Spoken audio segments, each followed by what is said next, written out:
Hi everyone, here I want to tell you the summarize after I read about the paper called Study Abroad's Contribution to Critical Thinking and World Citizenship. This paper written by Meng Yuan. So after I read the paper, I summarized that study abroad enhances both creativity and criticality.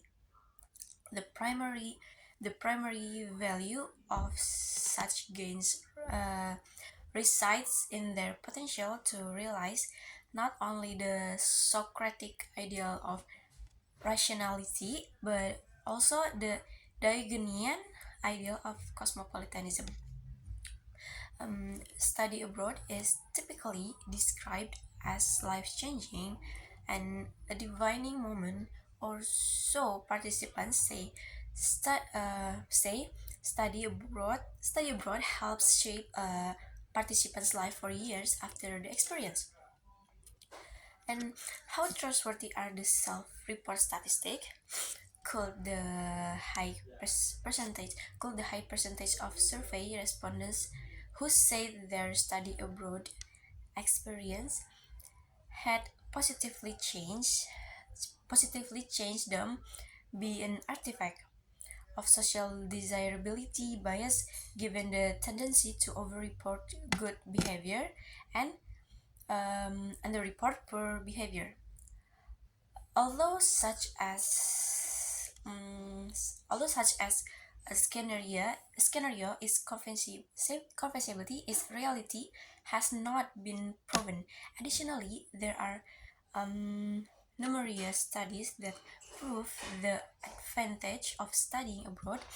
In addition to the cultural and linguistics advantage, by using objective measuring instruments like pre and post tests of particular skills, take into take into account the development of communication and creative thinking abilities.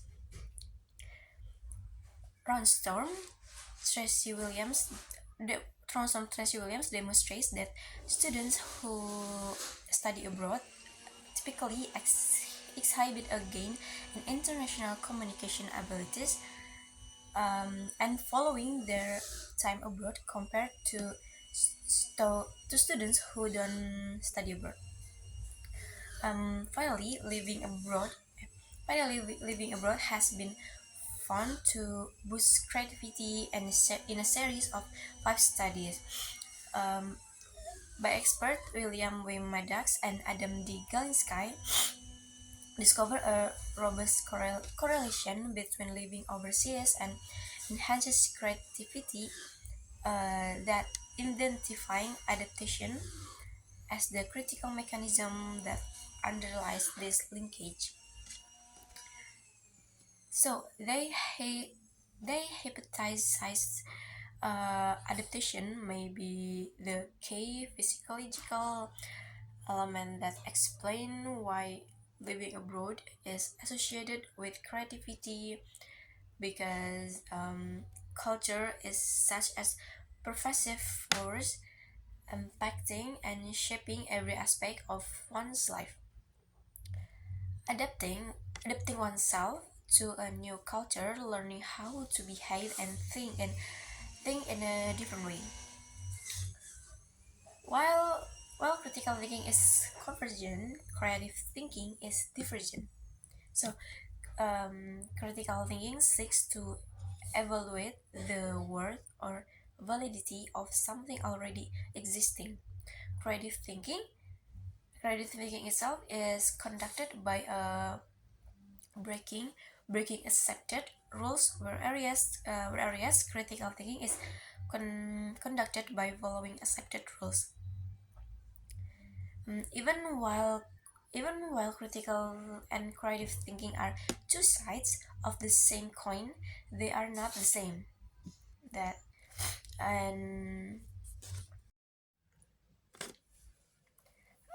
consider the inseparability of creativity and criticality thinking, whether it's creative or critical, is a cognitive achievement, something that which the mind must work to attain. Um, Creative thinking involves a process of making or constructing, whereas critical thinking involves a process of judging or assessing when engaged in sound in thinking, espe- especially in a self-reflective manner.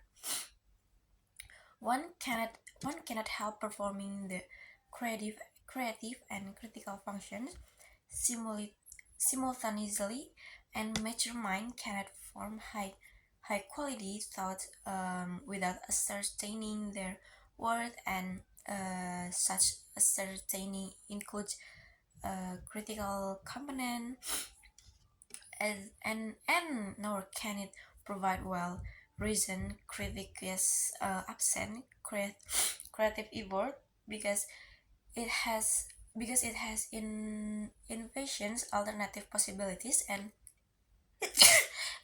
craft the analysis and interpretation involved to produce is to appraise, to evaluate is to generate, and creativity thus requires criticality, and vice versa, overlapping and interacting with each other. They are integrated and inseparable inseparable aspect of excellences of thought, insofar as the creative implies the critical, and improvement in creative thinking implies an improvement in critical thinking. In some way oppose the inseparability thesis, because it fails to delineate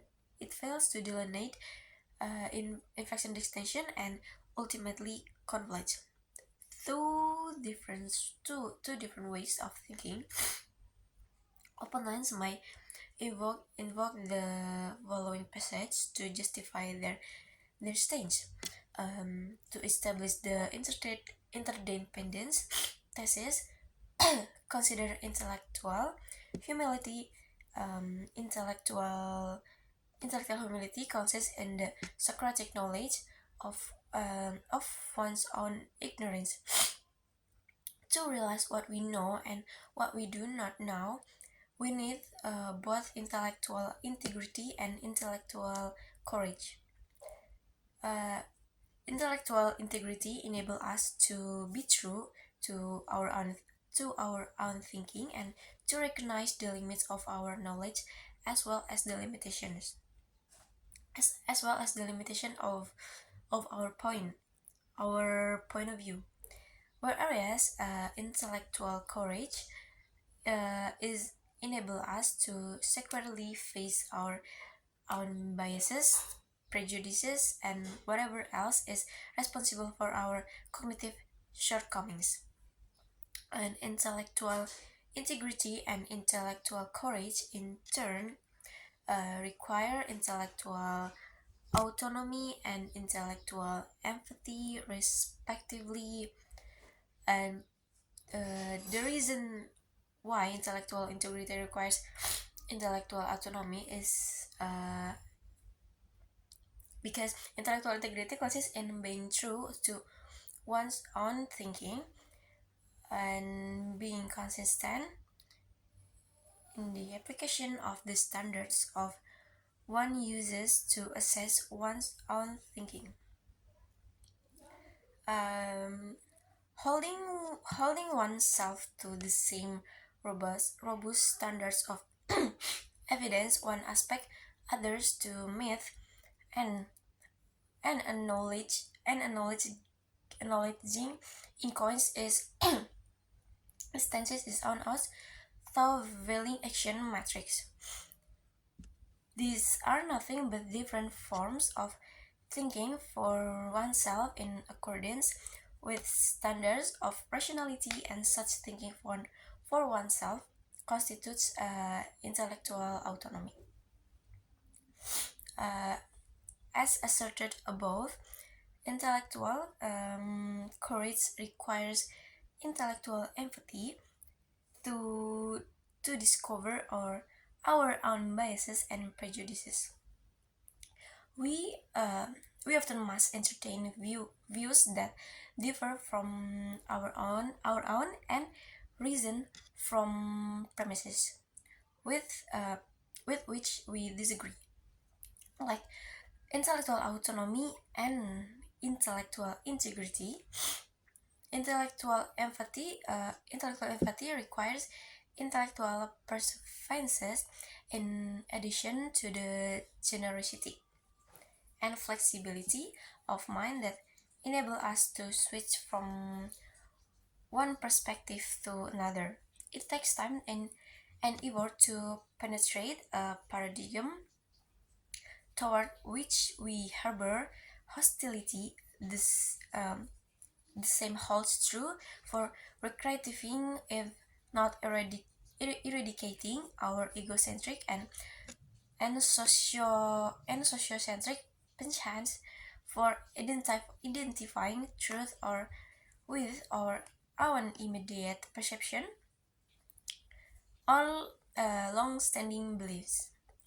Likewise, intellectual empathy requires confidence in reason and fair-mindedness in addition to creativity and imagination. Our attempt to put ourselves in the place of others to understand their ideas will be un- unwarranted unless we have sufficient trust and reason to believe we will not be contaminated but by whatever is false or misleading in the alternative perspective under consideration. Faith in reason and the conviction that we will not be harmed by considering novel or foreign viewpoints are not sufficient, however, to motivate most of us to consider them seriously. And our our motivation must also derive from an intellectual sense of justice. All viewpoints are equal in the sense that they face the same tribunal of reason and are subject to the same standards of rationality. In order to ensure intellectual development in study abroad, students, I'd like to wrap with three conceptual suggestions. First off, study abroad encourage the growth of informed, critical, and creative, uh, and who can communicate effectively, to borrow a phrase from university's quality enhancement plan. This is true even though it is not cheap. Study abroad should be a part of any serious institutional endeavor to foster critical and creative thinking. Because why? Because such as development is important at all levels of education, subject to the applicable budgetary limits. And the second, study abroad programs should be designed to boost participants' chance of integrating into the local culture. Given that adaptation is the crucial process underlying the strong association between living abroad and increased creativity. And third, Joshua S. McCown notes in a recent study that no president, provost, dean, or study abroad director would discourage the expansion of studying abroad on her or his campus. with most actively encourage it. Yeah, the types of inquiry and assessment that typically accompany first year's programs, academic, curricular, living, learning, and communities and other campus programs have been absent from study abroad to a large extent. Guys, everyone, I guess that's all from me. I guess that is summarized that I read about the book. That's all from me. Wassalamualaikum warahmatullahi wabarakatuh.